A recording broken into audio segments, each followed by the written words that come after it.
My old partner coming in, so I gotta at least look. You got cleaned up? I got a little cleaned up. All right now. But don't feel special because I do. Good cologne. You put on the good. Nah, cologne? I ain't put no cologne. Probably some of that old that Old Spice 1978 Old Spice. Maya, because she a vegan. You guys she go way back. We go not way back, but we little. How'd y'all even meet?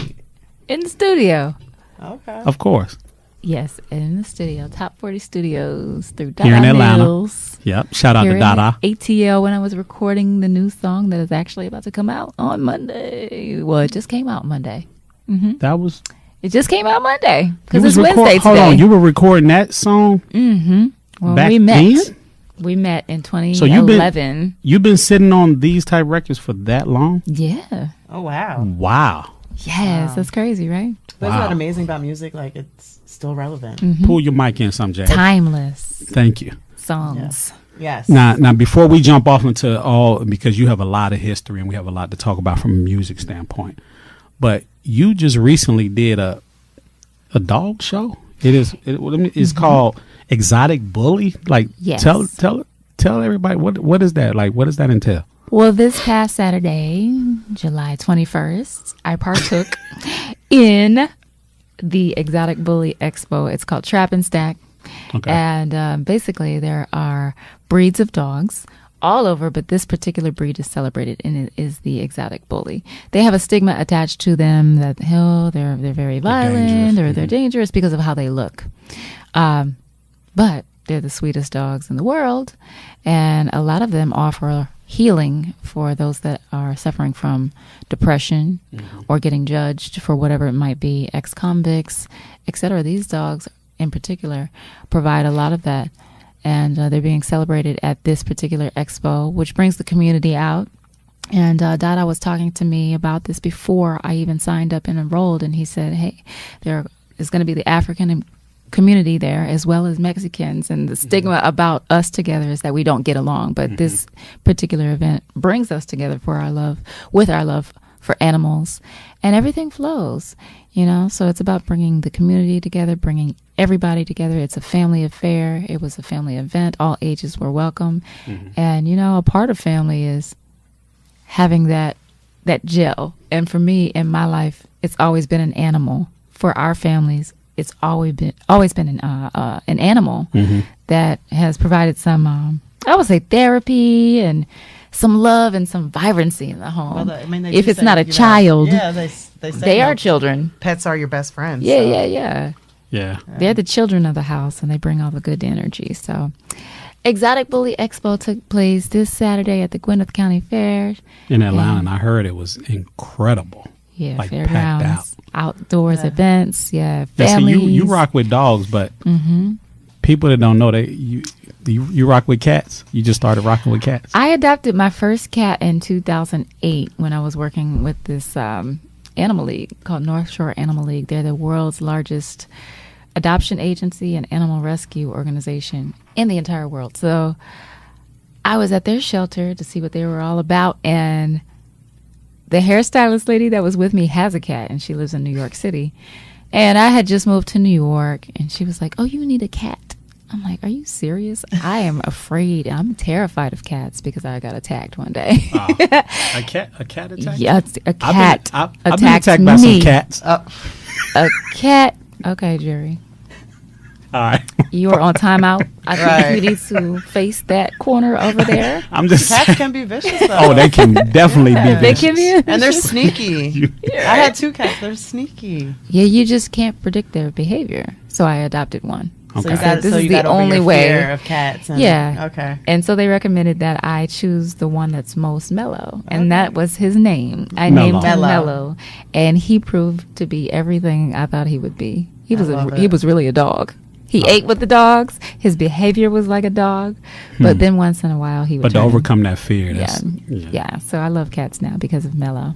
So R.I.P. We have to R.I.P. to Mellow. Yeah. We have to, Jamie. This is the last time I'm gonna tell you to pull this mic up, man. It doesn't And reach any further. You see how she don't listen to me? It I doesn't can't. reach any further. Okay, well you're gonna have to sweetheart. scoot your chair. I know you want to be. You want me to here? doesn't reach. Maybe she want us to scoot. You want to scoot over what do that you want way? me to do? This is what goes on story time with What do you Legendary want us to Jerry. do You when see, it doesn't reach I all done- the way? I didn't point it to her 3 times about the damn mic. You think I didn't try to pull it over? God, dog. I know you want to be close to my. I be mean, close but to you it didn't too. think that was the first thing I did when we got in here. Jeez. Anyway, Maya, you see how this See what is I gotta how deal with? this is how our show boy. goes. So look, Sheesh. Maya, we have to talk about, of course, the music.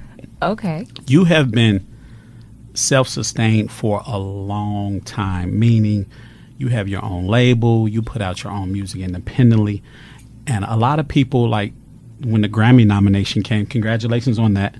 Thank you. The recent one. I'm sorry because you won one, but you were just nominated this year, correct? In 2017. I'm sorry. I'm last year.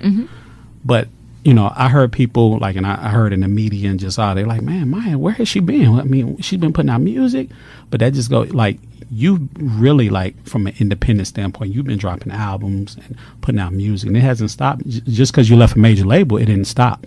How is that being like self-sustained all the way around? Because I know you, like you have your hands and you wear a lot of hats. Like when it comes to booking, you get a lot of emails directly to you. You're not a one-woman show because I know you have a team, but you're as close to one in a man's industry like what we're in this music industry. For you to, that says a lot about a businesswoman and your characters as far as how you roll, as far as like just keeping everything intact with your label and all that. And how has that been over the past?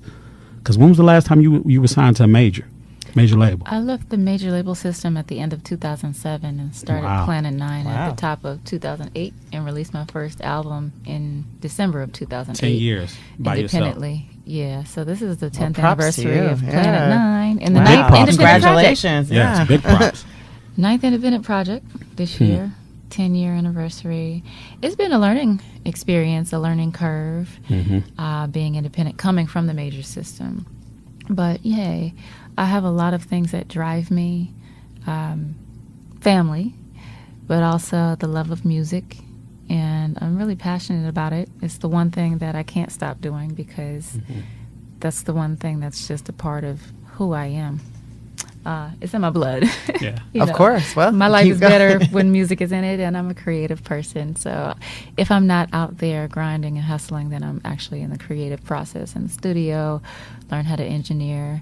Just because, hey, when you're independent, you have to watch every nickel, dime, penny, cent.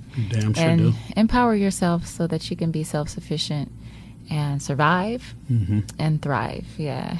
And So you're hands on with everything from yes. yeah, like I draft all the contracts, the production See, I deals, didn't even know that.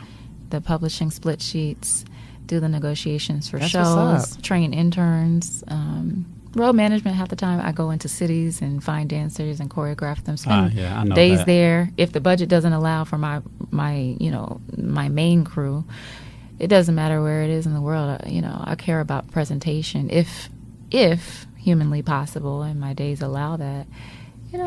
Because I want art to look a certain way. Yeah. Yeah, of course. Do the best I can with what I have to work with.